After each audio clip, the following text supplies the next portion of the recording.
Herkese merhabalar, ben Huri. Huri Metek Mutfak'ta mutfağıma hoş geldiniz. Pratik, lezzetli evde atıştırmalık tarifi hazırlıyorum. Yapımı gerçekten çok kolay, herkes kolaylıkla hazırlayabilir. Tarifime kekimi hazırlayarak hemen başlıyorum. 2 adet tam yumurta,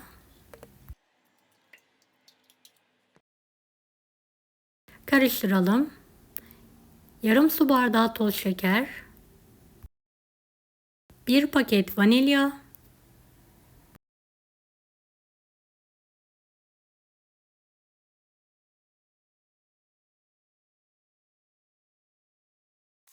yarım su bardağı sıvı yağ, yarım su bardağı su,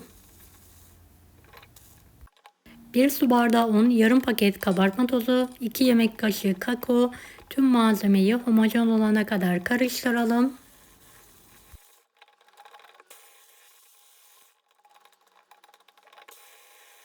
Hazırladığımız kek harcını şöyle küçük bir borcama dökerek yayalım.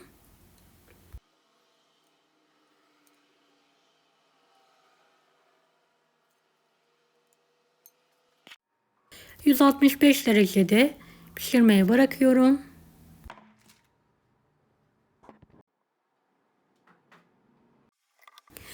Toplamda 300 gram çikolatam var. Yarısı bitter, yarısı sütlü olacak şekilde şöyle minik minik doğruyorum. Geniş bir kabın içine alarak benmari usulü eritmeye bırakıyorum. Beni hangi ülkeden veya şehirden izliyorsunuz merak ediyorum. Yoruma yazarsanız sevinirim. Evet, ortası için biraz fındık kremam var. Biraz da fıstık ezmesi. Şöyle geniş bir kabın içine alarak karıştırıyorum her ikisini.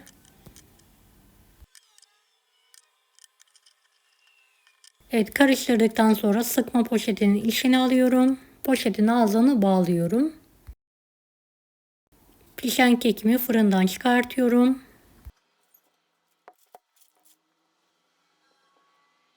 Ters çevirerek soğuması için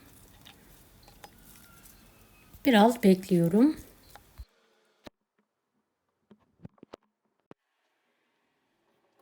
Evet, çikolatam eridi. Pürüzsüz bir hale geldi. Artık hazır. Kekimin kenarlarını keserek düzeltiyorum.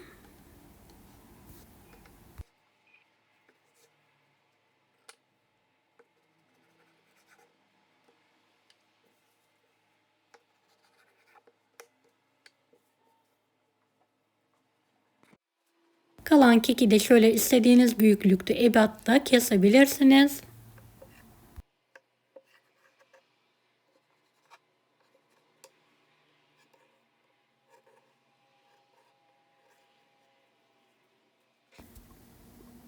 Evet, fıstık ezmeli harcı üzerine videodaki gibi sıkalım.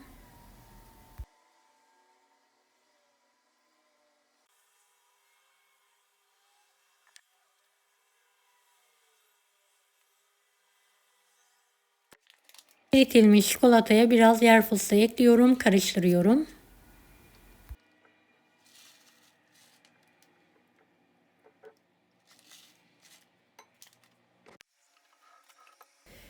Ve her tarafını gelecek şekilde çikolata ile kaplama yapıyorum.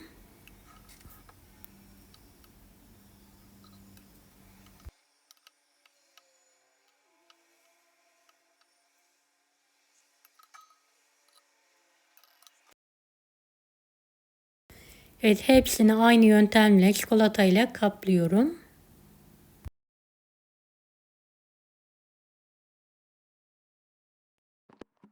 Buzdolabına kaldırarak çikolataların donmasını bekliyorum.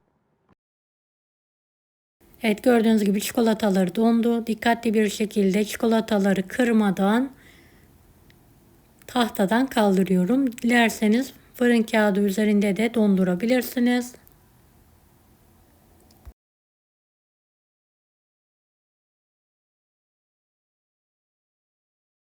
Servis tabağına alıyorum.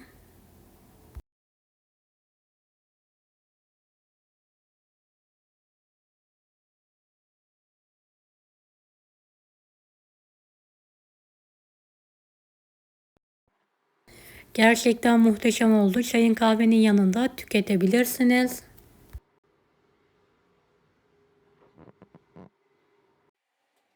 Şöyle bir tanesini keserek işini de yakından göstermek istiyorum.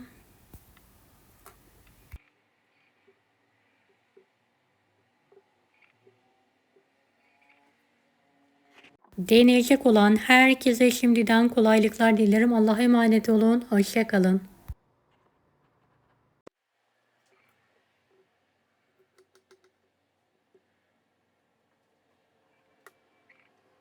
Daha farklı tarifler için bunları da izlemeyi unutmayınız.